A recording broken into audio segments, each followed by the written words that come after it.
Hey guys, Mega GMs, welcome to Inside NFTs. Well, 'tis the season for malicious attacks in the NFT ecosystem. Just a few days ago, the NFT community was dealing with a compromise on Ledger, on revoke.cash, and then we saw the Flamingo DAO's Twitter account get hacked. This is following last week where Third Web reported exploits found in their own contracts. Well, yesterday, a new hack hit the NFT space. This one will possibly go down as the biggest hack to ever hit the NFT space. In total, millions worth of NFTs were stolen. Some ended up being returned. We really saw the worst part of the NFT space yesterday, but at the same time, we saw the very best of this space, and that is the community who banded together with their time and with their money, reaching out to the bad actor, ultimately recovering a good amount of those assets. This community, they are the value of the NFT market. It's not just a meme. Now, we're going to get into that hack, but first we have to talk about this NFT market, which is red hot, hitting levels we have not seen since the peak bull market in 2022. Yeah, it's hard to believe that's happening in the thick of all of this, but it is absolutely happening. So let's dive into the NFT market. Taking a look at the Forkast 500 NFT index,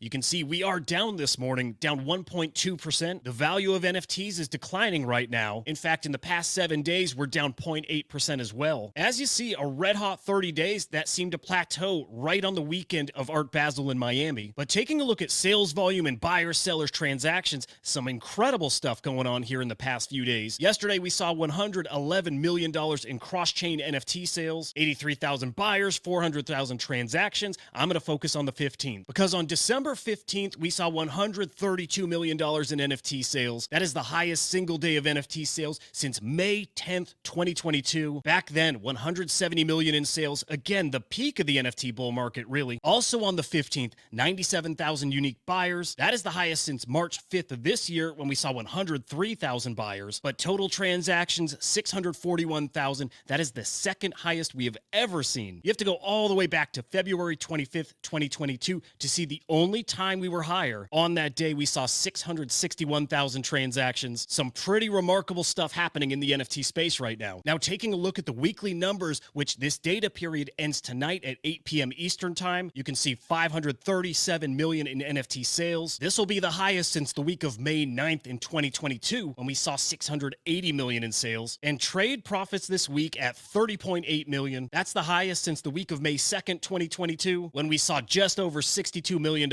in trade profits. Again, amazing stuff happening in the NFT space. Now, as far as what's moving the NFT market, look here at CryptoSlam.io. You can see the top 10 is nothing but Bitcoin. It's ordinals, it's BRC20s, and scrolling down even further, you see how much of the top collections really is just Bitcoin. Your first non-Bitcoin collections at 14 with the Tensorians on Solana. Ethereum's top project, Overworld, well, they're at 17. And again, as I scroll, it's just orange and orange and orange. It's clearly Bitcoin season. And of course, Bitcoin is the top blockchain by sales volume in the past 24 hours, outselling every other blockchain combined. Now, Solana looks like it might flip Ethereum in the 7 days. That's pretty wild. And speaking of Solana, there's something really interesting happening there too. A big part of their sales volume is coming from something relatively new there called SPL20s. TLDR, they are meme coins that are bundled together and inscribed on the Solana blockchain. So again, very much like BRC20s, and they're being sold as unique items on that blockchain. Those items are non-fungible. I encourage you, take a look at this thread by Moso Research, learn what SPL20s are, why they're like BRC20s, and determine for yourself if this is just a fad or if this is the future of how meme coins are traded on blockchains. Really interesting stuff. Now, yesterday morning, we all woke up expecting a normal day in NFTs, whatever that might be. Instead, though, it was alarm bells going off. Ding-a-ling alerted the space to a new hack. This one related to a platform called NFT Trader. NFT Trader was a platform people used years ago for trades. Now people do it on X2, Y2, or they do it right on OpenSea. Now, if you traded on this platform years ago, you had to give it access to trade your NFTs to make a trade, and this bad actor found a way to exploit that contract. Now go back and steal your NFTs that you had previously approved. And what they stole was dozens of Bored Apes and Mutant Apes and World of Women NFTs. I saw some V-Friends in there as well. In total, it ended up being millions of dollars worth of NFTs. Now, the hacker started sending messages through Etherscan. First off, saying all those monkeys are safe. In the end, they'll come back to the user. So you had blockchain sleuths reaching out to this person asking to get those NFTs back. You can see the exploiter still active as of a few hours ago, sending messages. Here they are just poking at people, wishing everyone an early Merry Christmas. Others responding and simping and asking for free NFTs and free crypto. And as you see, just tons and tons of apes stolen. Only one was sold that we saw for 35 ETH, but in some cases started returning the NFT back to the original owner. In this case, the ape was sent back, but it was also sent back along with 31 ETH. And that's because the one Bored Ape that was sold, well, that was this person's. And as the day went on yesterday, others figured out how to use that exploit too. They joined in on the theft, and they also stole assets from many, many people. So throughout the morning, the problem just kept growing. Now at this point, you can see what this exploiter's done with the money. They've thrown it into Tornado Cash, which is a platform you use to wash your funds. And ultimately, if the community didn't get involved, this may not have gotten resolved. Here you can see Fade, this incredible 16-year-old young man, figure out the solution for this malicious attack. He worked with OX Fubar, they worked with the NFT trader platform, and they implemented the fix. And that right there put a stop to the attack. Again, wouldn't have happened without this amazing community. So there's one example of the best side of NFTs. Again, it is the community. And Daniel Allegre, the CEO of Yuga Labs, also was willing to provide comp to this hacker in exchange for getting those NFTs back. And then we saw Boring Security take it to the next level. Out of their own pocket, they sent 10% of the value of those NFTs to that hacker.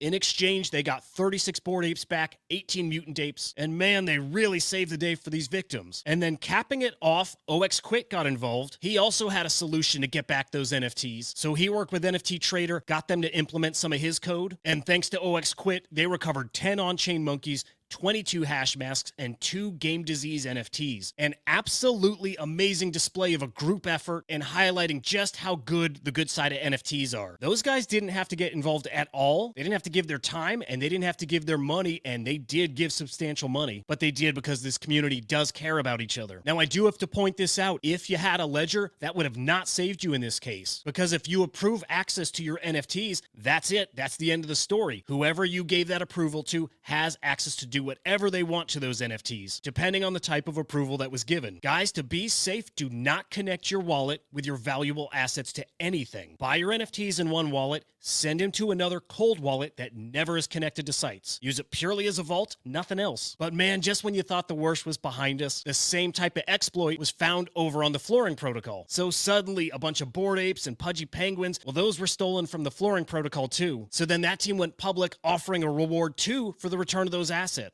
Okay, at this point, I think all those vulnerabilities are closed. I think the attacks are over. But guys, just be careful out there. Be careful what you connect to. Be careful what you approve. And just separate your assets in different wallets here. Hopefully today and tomorrow we'll get more details on how much was actually lost. Again, because so many assets were sent around and returned, hard to quantify exactly the losses here. Those details, though, I'm sure unfolding over the next couple days. All right, now hopefully the worst is behind us and nothing but green pastures ahead. But that's on us to be safe and to be smart. I hope you guys enjoy your Sunday. Go touch grass or go enjoy collecting NFTs. And tomorrow I'll be back with another NFT market update. We'll hit on all the latest happenings. Remember, if it's happening in NFTs, I'm bringing you inside. Until the next time, I'll see you.